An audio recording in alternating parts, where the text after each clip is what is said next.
from a TV show, an author, a restaurateur, chef, athlete, podcaster.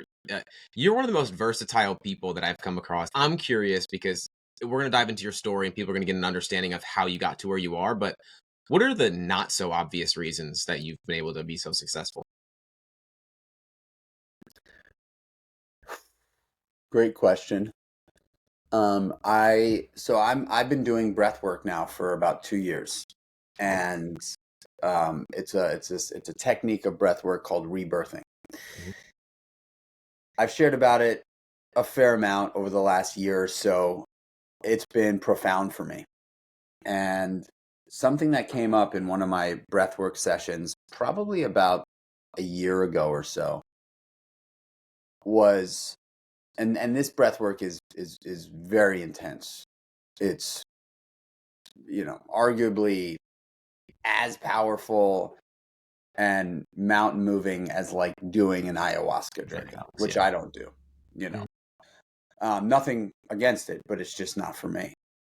But in a breathwork session, I unearthed this. I guess I don't know if I want to call it motivational underpinning for me, but I learned that a lot of the decisions that I've made in my life, both good and bad, have been in an effort to get my father's love. Mhm. And I didn't know that. So, I came through a really rough childhood into a decade of addiction, and then coming out of addiction into a world of sort of like building a little bit of an enterprise. And a lot of the decisions that I've made in all of those phases and stages of life, I've ultimately found out that have been in an effort to get my father's love. So I mean, I think that's definitely something that people wouldn't pin on me necessarily, or anyone really, but it was very powerful for me to understand that love is such an important, if not the most important component of life. I believe at the end of the day, we all want to love and be loved, and we'll do anything almost in disguise to get closer to that. I'm in full support of that. And I think a lot of people go through their life not recognizing what the driver is, not recognizing that that could be the reason that they're so driven to achieve all the things that they want to achieve in their life. Now that you have the awareness of that, because I remember it's holotropic breath work. Is that what it's called? Yeah. Yeah, I've heard you speak about it before. And breath work, I did my first breath work session in Austin, Texas last year, I believe, with ex NFL player, and it was nuts, dude. 45 minutes of just like With Ed Britton. no, but I would love, dude. I've been trying to get him on the pod for a while, man. No, I can't remember his name. It feels like so long ago. Now that you have that awareness of that, how has that shifted the way that you move through life, the way you pursue goals, all of that? Well, I mean, having the awareness has been an incredible relief for me.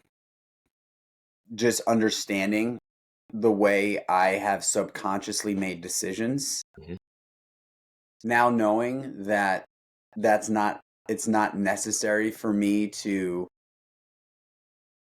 work towards that goal, Mhm. because in the breath work my father did show up and told me he loved me. So now I believe, you know we get one day. Life is a day. We get a day. Right now, right here is when it all happens. Mhm. Yesterday is a memory, and tomorrow is just not guaranteed. And so, why not try to experience all aspects of life every moment you can? And for me, that means giving it all I got. You know what I mean? Like, I don't, and I think that, you know, there are certain people that really come out swinging. I'm a guy who just comes out swinging, and I want to see what I'm made of. People will ask me questions or like kind of roll their eyes at times when they know that I'm going after something big, whether it's a fitness feat or doing some sort of challenge or building a business or feeling the need to build a big business. Why do you feel the need to always have your foot on the gas? And my response is, I want to experience life to the fullest. I just do. And that doesn't mean that I don't take breaks or I don't stop and smell the roses. Sometimes I could probably do a little bit more of that. But what it does mean for me is that if there's an opportunity for me to explore what it means to win and succeed and see what I'm made of, I'm taking it. Yeah. There's an obsession with entrepreneurs, I find. And what's so fascinating about your story too is a lot of people can be successful in one avenue, one thing that they go after. If they obsess over something, they can eventually, you show up long enough, you learn from the right people, you can eventually be good at a lot of things. But you've been great at a lot of different things, from being a chef to the first restaurant, the second restaurant, Creatures of Habit, an athlete. What do you think makes you so versatile? Like, how is it that you've not only just been successful in one thing, but you've been successful in thing after thing? I am a hunter. I live for the hunt, for the journey. One of my favorite things to do with my sons on the weekends, as often as much as we can, is to walk into the woods and just lift up rocks and see what's under there, And so I like to consider myself a discovery junkie. I am the most curious guy. And so that I think we're sort of groomed to believe that the only way to get really good at life is to pick one thing and go full bore there. I just disagree. I love cooking. I love communicating with people. I love exercise. I love eating healthy. I love spending time with my family. I love motorcycles. I love Muay Thai kickboxing. I love style. I love a lot of things. There's a lot of things that I love. And so for me, if my mission is to live life to the fullest and to take advantage of all opportunities to see what I'm made of, well, then I'm not going to pigeonhole myself into one category. When I created the first restaurant, the meatball shop, I was kind of known as like the meatball guy Mm-hmm. and the food guy. And that to me was selling myself short. I knew that there was more to me than just food and restaurants. And fitness saved my life. I owe my life to fitness, or my current life now to fitness, to my commitment and discipline around fitness and staying fit and sticking to the plan and challenging myself and being scared and being okay with that. Fitness taught me about courage, like business taught me about courage. I just believe that you can tell yourself this story, do one thing and do it really well. And by the way, that works too, right? Do one thing, do it really, really well. But if you ask some of the wealthiest people in the world, what do you owe your wealth to? Most of them are going to say diversification, Mm-hmm. right? They're going to say, yeah, well, I've got a money market portfolio. I've got a real estate portfolio. I invest in businesses that I believe in. I kind of look at life that way, right? Like you can think of wealth as just strictly monetary or financial, or you can look at wealth as a diversified life. Mm-hmm. And I have somehow, some way figured out a system to balance my life where and it took me years to get to this place, but like I've created really, really hard and fast boundaries. that have given me an opportunity to do all the things I love and feel full, feel complete. And I think if I was just doing this one thing, I would probably not have the fulfillment that I have in my Yeah, life. of course. It's this, like you said, it's a story that you tell yourself. If you tell yourself you can only do one thing and you can only be great at one thing, that's going to be your life. What were some of those stories that you created about yourself in your early childhood that now you obviously have overcome plenty of them, but working through them, of course. Well, I was an escape artist from a young age.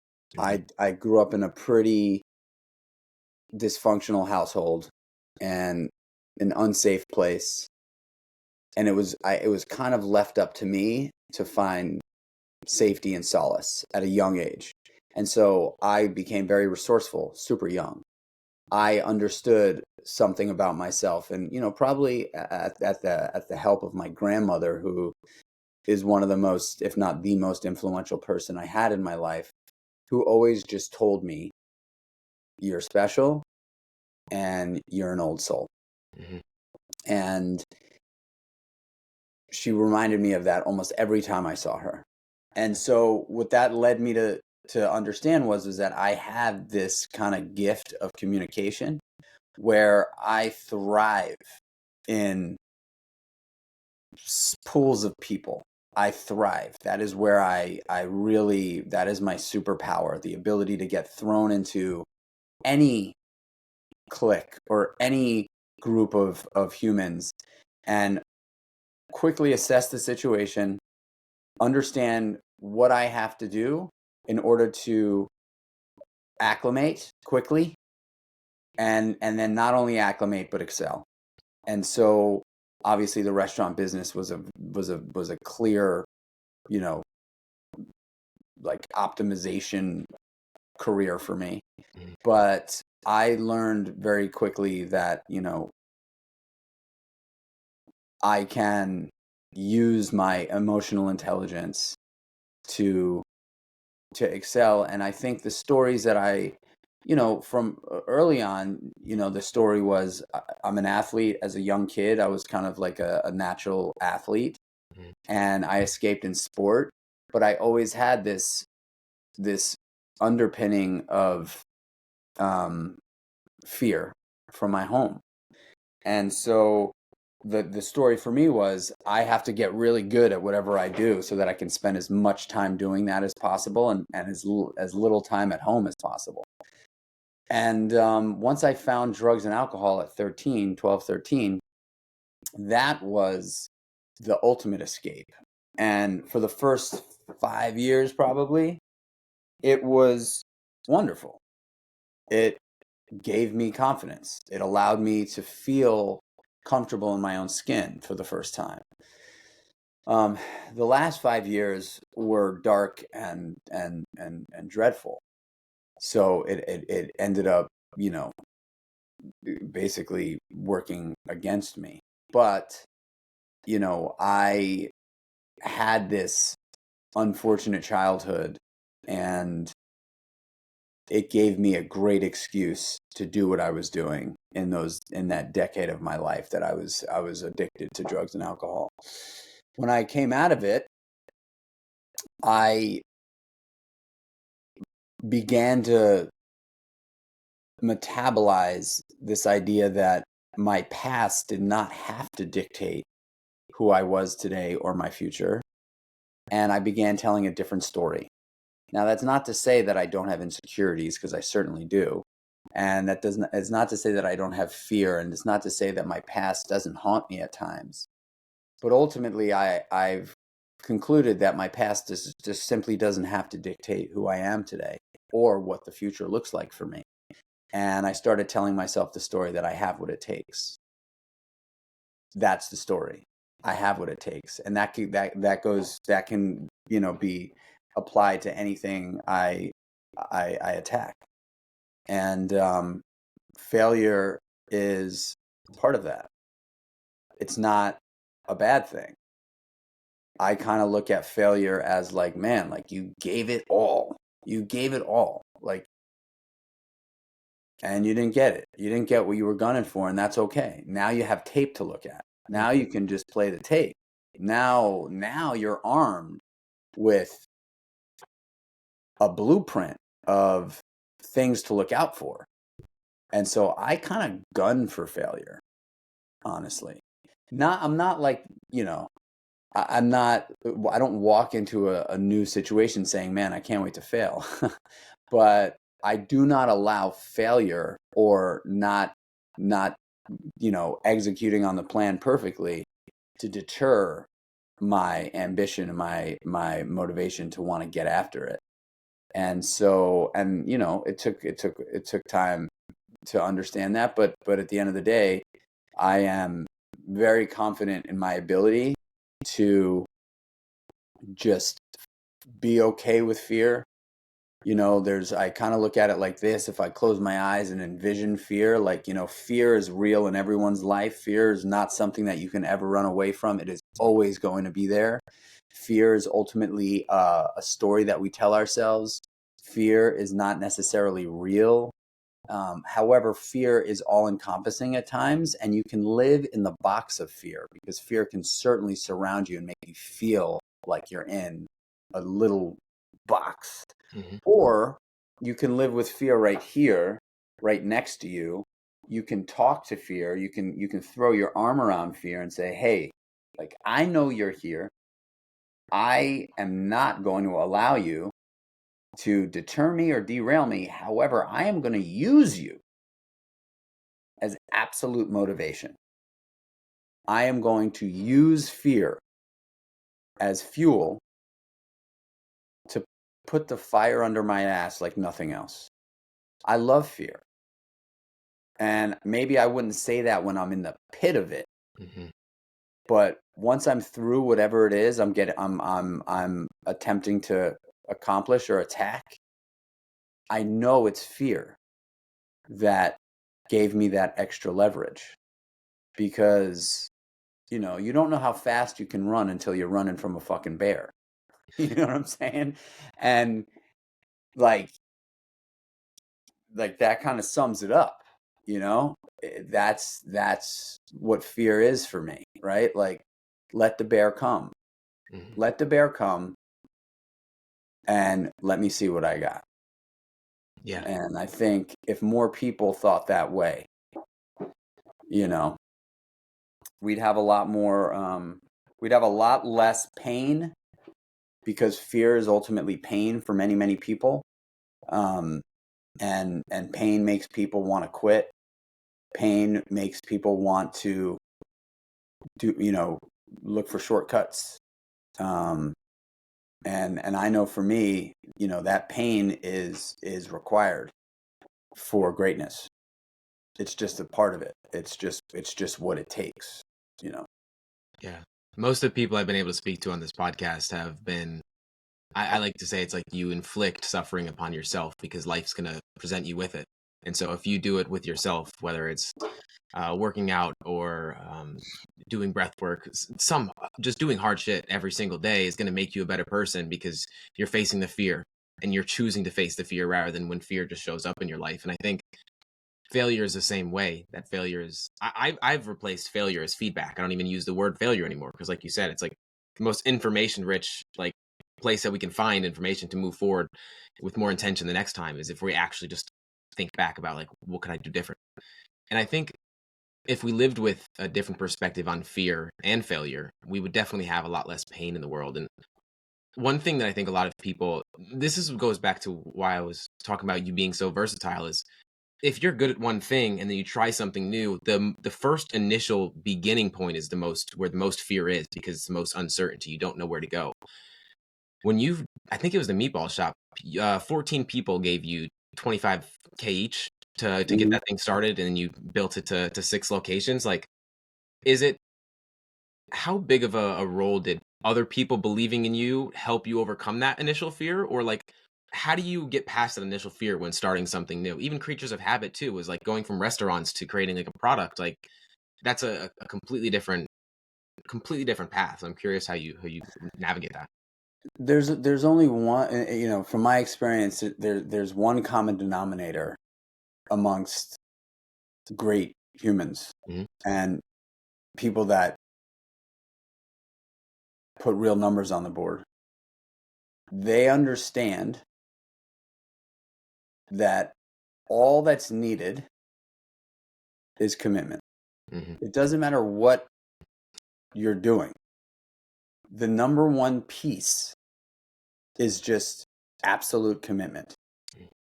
And what I've learned is that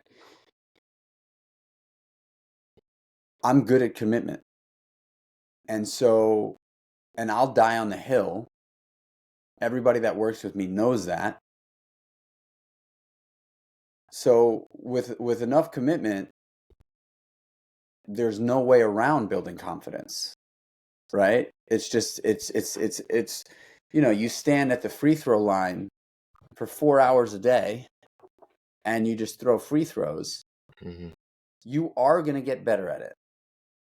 It is just the nature of life, right? You do the same thing over and over again. People will say, "Oh, isn't that monotonous?" No, it's not monotonous. You get better and better every time. You just continue getting better. It changes, right? And so commitment breeds courage. Commitment breeds confidence. Confidence breeds courage. That's kind of like my 3C. I call it the 3Cs. It's you apply that to anything. Commitment, confidence, courage. Those three things. And so, I really do think that for me it was, I committed to the restaurant. I said, I'm going to do this. Hell or high water, I'm going to figure out a way to do it. And of course, having people believe in me enhanced that confidence piece, but that confidence would have never come had I not committed, Mm-hmm. right? And so Meatball Shop happened. I didn't go to business school. I didn't even go to college. Right. But I saw that like pure diligence and determination and commitment got me there. Well, now there was an investor amongst that initial group that saw this success story and said, I want to help you scale. Mm-hmm. And I didn't know even what that meant at the time. But he did say that, I'm committing $3.5 million to put more restaurants on the map for you guys. Go do it. And we did it. And then I continued to use that commitment piece. When I stepped away from the Meatball Shop, I knew that like all I had to do was commit to the next one. I put everything into it, all of my energy, opened up Seymour's. I did the exact same thing. I committed to what I said I was going to do. Mm-hmm. And I opened up 6 of those and, sold a bunch of my equity at Seymour's. And then the pandemic hit. And I, for a moment there, was like, man, that's my career. Like the restaurant business. Nobody's going to restaurants right now. What the hell am I going to do? Mm-hmm. And then I remembered, oh, wait, all I got to do is commit to the next one. Like, what's the next one going to be? It doesn't matter if it's a restaurant, if it's Creatures of Habit, if it's, a marathon, if it's whatever it is, all I got to do is commit. Mm-hmm. Everybody has the ability to commit. Everyone. I believe that's why I've had such a successful marriage. I've been married for 18 years. I'm with my wife 20 years. What does that take? Absolute commitment. You get through whatever you got to get through to go to where you want to be. And so commitment is the key, and I believe that I can do anything I want to do, and I've also kind of like adopted a philosophy where I could think about doing anything I want. I can ideate, I can write things down, I can meditate on them. But if something crosses my lips, if I say out loud to either myself or to another human being, I'm going to do this, I'll die on the hill until it gets done. That is my threshold. So I could think about doing stuff, and until I say it out loud, I'm not necessarily 100% on it. But if I say it, I'm gonna fucking do it. It's real. It Yeah. then becomes real, right? Yeah. The commitment with business starts with a commitment to yourself, right? I think it was 2004 when you kind of got that structure of like, this is how I'm going to now live. And you had that structured discipline. The day you got sober, it was just like a light switch. You saw yourself. Dude, it was insane to hear your story in first person, to hear your life almost like switch overnight. And I'm curious, what did almost dying teach you about living?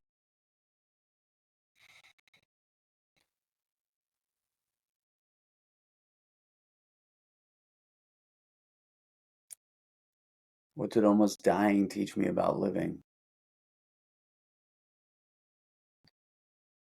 That's a very good question.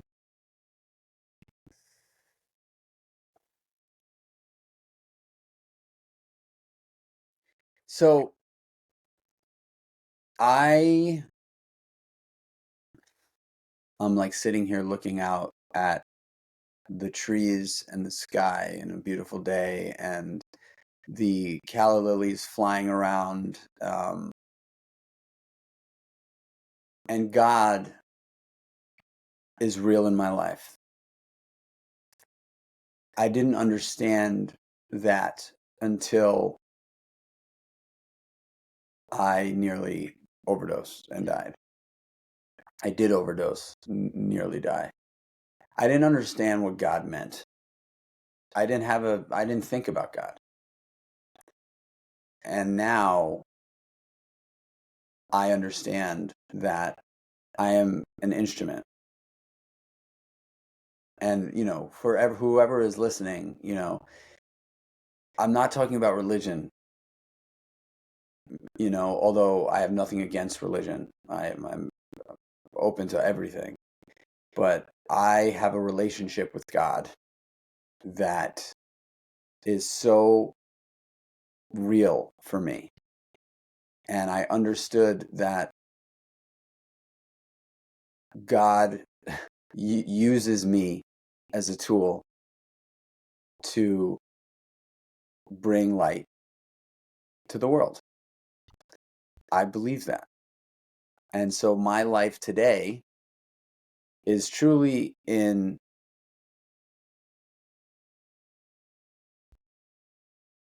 accordance with my prayers every morning, talking to God. I get people that DM me often or will stop me in the street and say, "You have no idea how much you've helped me." I don't know these people. And that has led me to believe that life today is about doing everything I can to experience and then sharing that experience with as many human beings as possible. And so I almost had to die to get to that place. Because the minute I got sober, God was introduced to my life, and I was told that all I've got to do is connect with God, and I will have a life beyond anything I could have imagined. And they were right. They were right. They were just right. I mean, believe in God or not, like for me, it's just not a question. I'm I'm here for it. Yeah. I think of even like your podcast with Rich Roll, I think it was like a year ago or so. It's like Mm. 3 hours long of just like a straight movie, dude. Like genuinely, I think I couldn't imagine your DMs or like just people reaching out because you probably saved people's lives definitely without even knowing it, but to get messages, hearing that, knowing what you'd gone through, the person that you used to be, the person that you are now, all the things that you've done and are doing, it's really incredible, man. And I can see why your grandmother saw so much in you as a young child. I've been told by nearly every single person I've ever met that I'm an old soul. So that's like probably the best compliment that you can get. And that's awesome that she saw that in you. as a young child as well. What do you think made her so special, man? She seems like such a special human from the way that you've spoken about her, the things that she was, a healer that she was. What do you think she instilled into you without even knowing it? She gave me faith and hope. Mhm. And, you know, when it feels like the walls are crashing down, with faith and hope, you're going to be all right. No matter what happens, you're going to be all right. Without faith and hope, you're selfish, and it all becomes about, how do I save my life? Mhm. The easiest, fastest way. How do I get to comfort immediately? Faith and hope gives you the strength to fight the enemy. And that's what my grandmother gave me. And I think, you know, she was a very spiritual person. She was a healer. She dedicated her whole life to bringing light and optimism into other people's lives. You know, she was the mother of my father, and my father was a very, very, very difficult person. She knew that, and so I think, and she also knew that she had no control over what he did.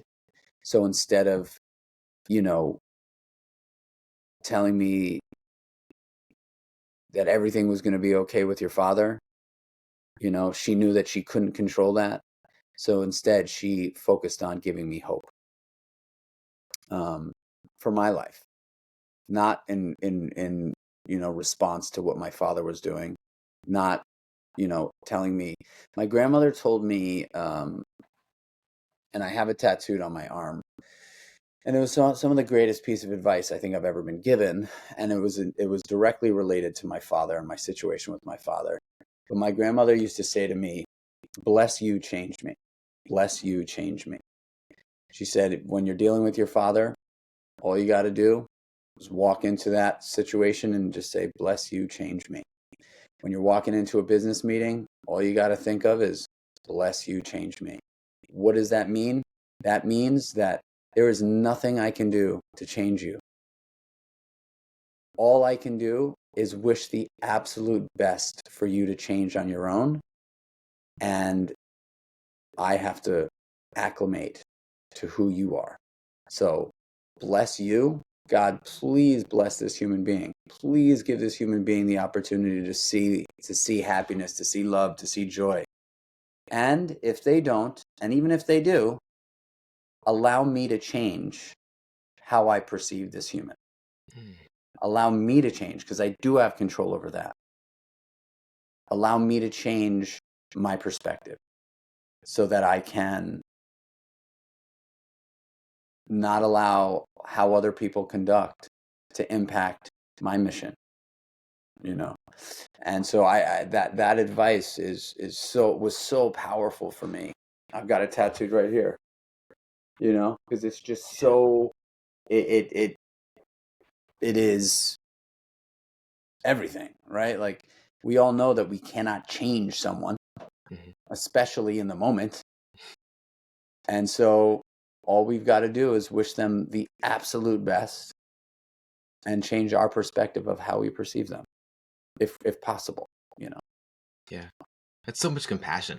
And for someone who had so much shame and I would say probably a lack of compassion throughout your childhood, how has your relationship with yourself shifted? Because I can imagine all this commitment is great, but if like your commitment to like accepting and loving yourself and finding home and solace within yourself, I mean, that's like a quote I've lived by for the past couple of years. I've probably said on this podcast a million times is all that matters is how you feel about yourself when you're by yourself. If you're keeping the promises you make to yourself, if you're showing up for yourself when you said you would, and you're having compassion for yourself, like nothing else externally matters if you feel good within yourself. How has that shifted from? I mean, I couldn't even imagine. The better I get at doing what I say I'm going to do, the more love I have for me first. And that starts with little wins. And that's why I'm kind of now known as the habit guy, because I don't stack these habits to be able to go on social media and say, "Oh, I stack these habits." Right. I stack these habits because I know that these little wins increase the love barometer for myself. Yeah. I know that a lot of people wake up in a spiritual deficit, in a self-love deficit. We wake up already feeling like we have to prove ourselves. And so we'll do whatever we got to do to get just regulated, just to that place where like, okay, I feel okay. And that's not uncommon. That's very, very common, And so, and I'm a part of that cohort, like there not every day, but there are certainly days where I wake up and I'm just like, all right, you got to get to it, dude. You got to get to it. You got to get right. And that's why I've been so vocal about waking up early in the morning and having a routine that you stick to that just brings you that love. Mm-hmm. They call self-care self-love for a reason, because when you do these things for yourself, ultimately you walk into the world more confident, Or yeah. Yeah. Talking about habits, what are those daily habits for you that just make who you are? Yeah, so it certainly fluctuates. There are periods of time where I have this crazy drawn out morning routine that, when I'm done with it makes me feel like unstoppable. But I have non-negotiables and they're not they're not insane. I tend to wake up early in the morning around 5:15 and I smile in the morning first thing because there are days where I wake up and I've got this untreated alcoholism, this untreated anxiety that I just sort of wake up with. And, I'm a believer in fake it till you make it. I don't care what anybody says, like I do believe in that philosophy. And so every morning that I wake up, I smile from ear to ear and I go right into a gratitude list, and it's not comfortable and it feels awkward, but I do it. And most of the time when I do it, after about 30 to 45 seconds, I start to feel this warmth and this comfort. And it reminds me that I'm committed to myself. And so I do this little thing, and then I get up and I walk downstairs. I sneak out of my bedroom. My wife is still asleep. The kids are still asleep. I go into the bathroom, and I've got I've got an oral care routine that I've adopted over the last couple of years after having a few podcast guests that have been in the oral care business sort of teach me about how important the microbiome in our mouth is in connection to overall wellness. So I brush my teeth, I scrape my tongue, I floss, and then I rinse. After I do that, I have a skincare routine. I wash my face, I moisturize my face, and I put a couple of other things on my face like eye cream and serum. And I take my time with this stuff. I really do. I take my time with it. And then I take a piss typically. And once I'm done with that, I drop down on the floor and I pray. And my prayers have actually changed very recently. I used to say the same prayer for 20 years, and recently I've sort of changed up my prayers, which has been really interesting for me. I used to pray for God to help keep certain things out of my path for the day. And now I don't bring up anything negative in my prayers. I only ask for positive things. I only say positive things in my prayers, because once you start saying fear and insecurity and character defects, like I used to say, I'm putting those things into the universe, and I don't need to do that anymore. Now I'm just asking for love and grace and trust and joy and happiness and optimism, glory. And so I've changed my prayers, and right after I pray, which is anywhere from 3 to 5 minutes, I do 60 push-ups, and right after I do those push-ups, I do a stretching protocol, really easy, up dog, down dog, into cat cow. And when I'm done with that, I go into the kitchen and I drink about 30 ounces of water with a bunch of supplements that um, I have that I use every single day. And I'll typically sit down with a journal. And, you know, after 20, 30 minutes of journaling or something like that, my kids will wake up, my wife and kids will wake up, and I'll be with them. When I'm doing the full morning routine, it's a little bit different, but that what I just described is sort of my non-negotiables. And those things there, it takes an hour, just set me up for success. I love using the sauna and the cold plunge and meditation and red light therapy. I mean, I love doing those things, but I've kind of leaned back on that a little bit, just because there's different seasons, and when I'm in that season, I'll do all the things that I just said, and then I'll make my way into the guest bedroom where I have a red light panel, and I'll meditate for 10 minutes in front of the red light. Then I'll go into the sauna and I'll read in the sauna for about 20 to 30 minutes. And then I'll go into the cold plunge and I'll sit in there for 5 minutes. And then I say a few affirmations in the mirror. And then I come out, and, that's when my kids are starting to wake up. But, seasonally I'll dip in and out of that longer protocol, Yeah. Yeah. And you travel. So that's a whole other battle, trying to make sure that you do all the things. I love that you switched with your prayer, because that's something that I switched from. Like, I honestly, I express so much gratitude in my prayers. That's usually most of it. And then, like, I'll do the end, I'll ask a few things, but most of it is just me just expressing gratitude for all of the things that I can think of. And that list goes on forever, it feels like sometimes. You said 60 push-ups. Is there a reason specific? Well, I mean, I used to do 50 for years, and I don't know. I was told Okay. from a mentor early on, as soon as, right when I got sober, like, say your, prayers and push-ups. Mm-hmm. Say your prayers, do your push-ups. And, I also read somewhere that if you can do over 40 push-ups in a row as you get older, you're like 40% less likely to, experience cardiovascular issues. So, for me, I hope to be doing 60 to 100 push-ups every morning straight until the very end. It's just it's a way to get the blood going.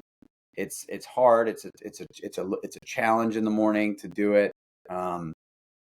60 push-ups it's significant, and I love doing it. And then I go right into the down dog, up dog, and it's just a nice little flow. Yeah. Yeah. I was just curious. I love it. And I don't think we'll ever have to worry about that with you. That's for sure. Like, I mean, the longevity and business as well. What are you excited about right now? Is it still Creatures of Habit, or are you diving into something else? Like, what are you excited about right now? No, I'm all in on Creatures of Habit. Most likely until 2029. That's kind of where Okay.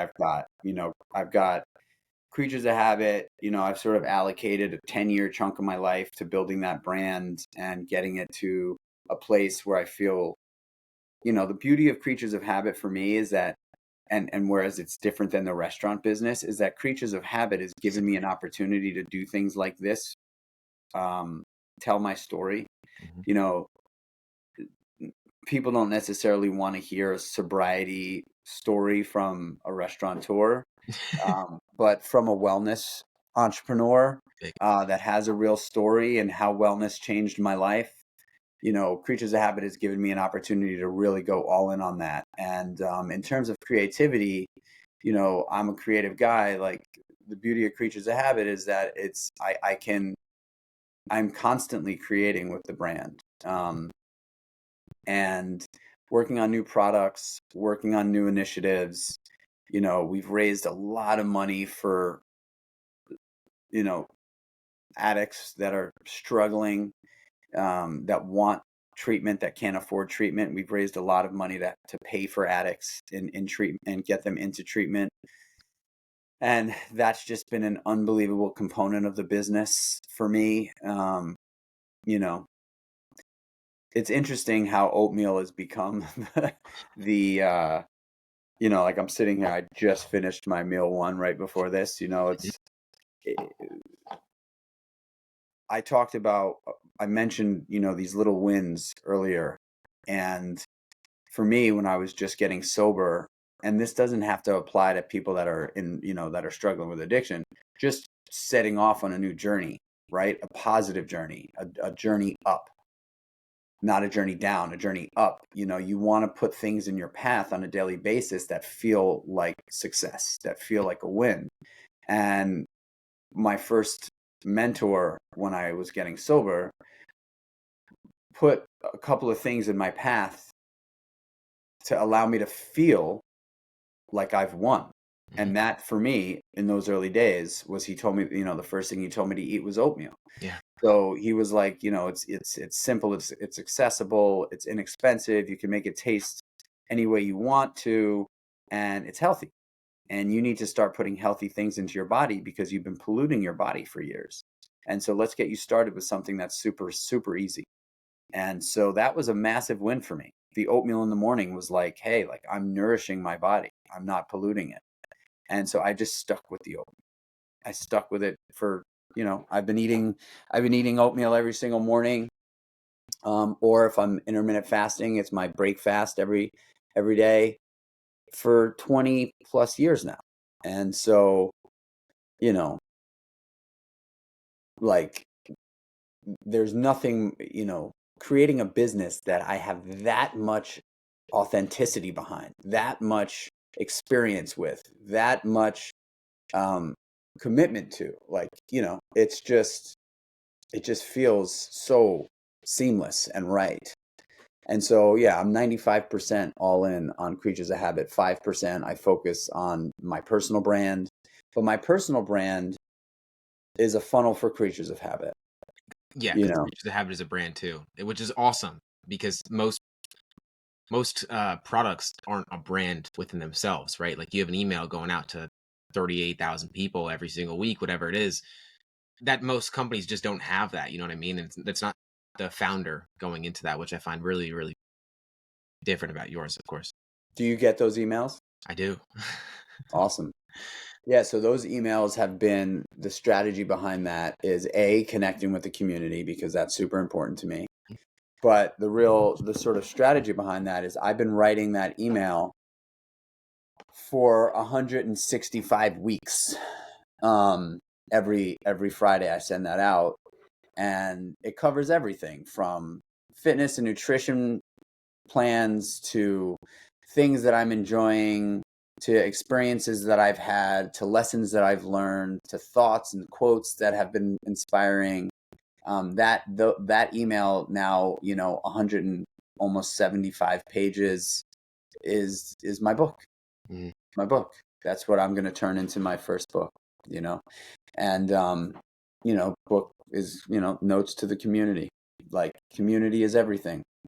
It just is in life. In life, right? Like the longest standing human study in the United States is a Harvard study where they took 700 men, 350 Harvard sophomores, and 350 of like the hardest dudes from South Boston, and they surveyed them.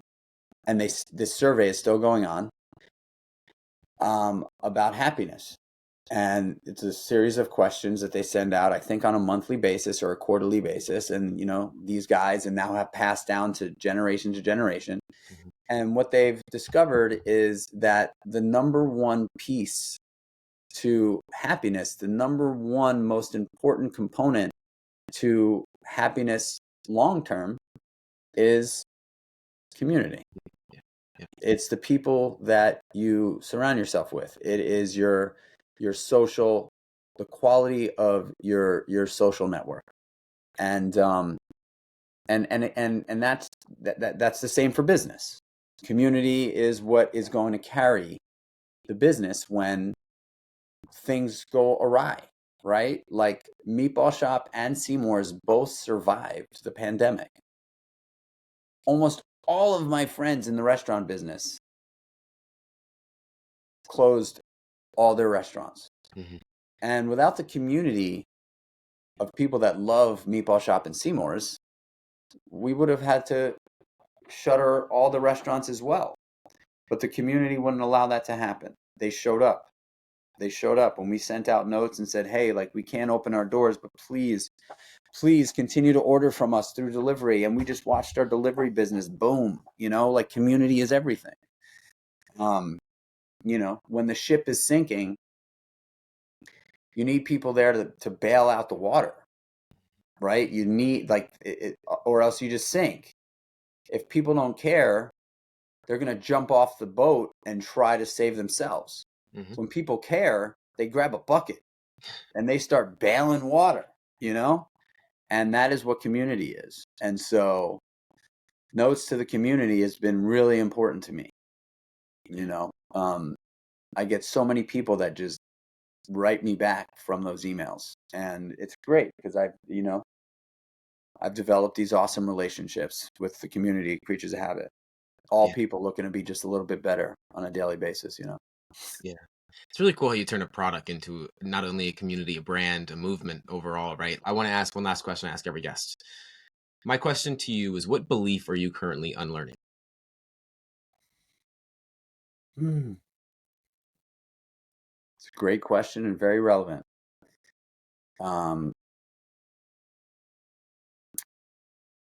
So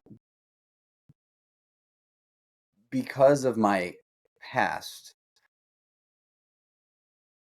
the subconscious is a very, very, very interesting, super complex part of all of our psyche, right? The unconscious, subconscious mind. It is a memory bank that is not as smart as our conscious mind. Mm-hmm. Our conscious mind is able to distinguish different kinds of fear. Our subconscious mind buckets fear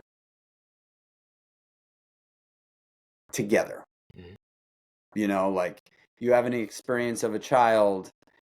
As a child, you have an experience that, a firecracker went off and you didn't know what it was, and it scared the life out of you, scared the daylights out of you, right? And later on in life, you hear a loud noise, and the subconscious mind will bucket it with that loud firecracker that happened when you were 4 years old that scared the daylights out of you. And so now you struggle with certain things that happen in life, right? That's like a small example of like how the subconscious mind works. It's not able to really distinguish the difference between, you have a situation with your father where he was very abusive, blah, blah, blah, blah, blah. And then you meet somebody later on in life that has nothing to do with your father, nothing to do with your family. However, it perks up this fear that you've had in your subconscious for years. Something that a belief that I am currently unlearning is I don't trust love. Mm-hmm. And that's been something that I very recently found out. Love and trust are like, I'm good with trust, I'm good with love. But love and trust together, meaning letting people into my inner circle, it was described to me like this. Like, if you think about a bullseye, right? The core of the bullseye is you and God. That's the core. Nothing else penetrates that. The circle around that is your go-to inner circle. Mm-hmm. And typically that is the people that you immediately go to when something comes up. Now, that doesn't have to be your mother or your wife or husband or your children or your grandparents. That's just the 2 to 4 people in your life that you can go to when anything happens, right? That's the inner circle. Out of the circle around that, these are your acquaintances. Now, that sounds a little light, that doesn't like place the greatest classification on these people, but that is your mother, your father, your wife, your husband, your children. These are people that you love and know love you back, but they're not necessarily your go-to. Mhm. I've struggled with allowing people into my acquaintance and go-to circle for a long time. Mhm. And that's because I have this limited belief that I am unlovable, and because I'm unlovable, I don't know how to administer love. That's the limiting belief, and it all has to do with trust. So, trust and love is the belief that I am unraveling right now. I know that that was a little deep, but it was very relevant for where I'm at currently. Yeah. No, I love getting deep. That's why I asked that as the last question, because I mean, not many people think in the lens of unlearning, but it's like we're learning and we're unlearning every single day. How were you? I can imagine with your childhood and all of the relationships that definitely didn't make you feel safe. How are you now working through that now to allow that? Because as much as people see acquaintances as just kind of they don't put much importance on it, but your acquaintances are people that you speak to every single day that are impacting the way that you show up, the way that you perceive yourself, your relationship with yourself, all of that. But how are you working through that? Acceptance. Mm, For me, it's an acceptance thing. mm, And also, because of the super, like, almost unattainable bar I set on myself, yeah. expectation wise, is unfair for me to project that onto others in order to be part of my circle. Mhm. And so it starts with accepting myself, right? And my flaws. And then ultimately not placing judgment on others for this unrealistic standard that I hold for myself. And so it's been very relieving, quite frankly, to be able to like walk into a situation and not have any expectations of the people that I'm going to associate with, I mean, look, I'm going to be honest, right? Like I have notoriously found myself when meeting new people, I'm really great on surface level. Like you put me in any room anywhere and I am going to make friends. Mhm. It's just who I am. It's Same way, who yeah, what I believe is I was gifted by God with. yeah. But beyond surface level, I am incredibly picky. Mhm. And that is limiting if my mission in life is to experience it for all its beauty, all of its bounty. If that's my mission, then I just have to be way more open to accepting people for who they are and not trying to project my standard for myself onto others. And that goes for my relationship with my mother. That goes for my relationship with my wife. Mhm. That goes for my relationship with my children. I can't expect people to have the same belief system as I do, which is go hard or go home. Yeah. Like, what do you mean you don't work out 5 days a week? Like, how can you live your life that way, knowing that 44% of the United States of America is considered obese? Like, how can you possibly, like, these are the thoughts that go through my mind at times when it gets when things get beyond a certain when there's a chance that things can get a little bit beyond the surface level, right? My wife has a girlfriend. Her girlfriend's husband is someone that I now have to make part of my life because my wife is friends Mhm. with this person. They come over for dinner, on a regular basis. Now this man is introduced to my life that I have to either accept or not.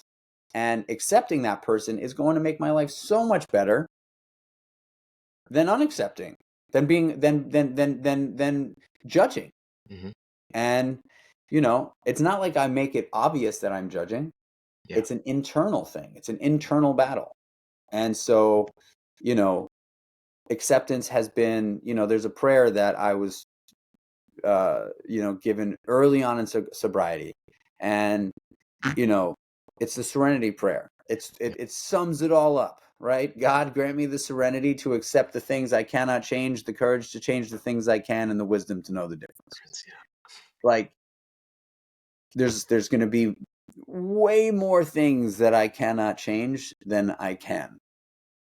95% of life is out of our control. Once another living being steps into the periphery, all control is lost. Hmm. Right? Like people are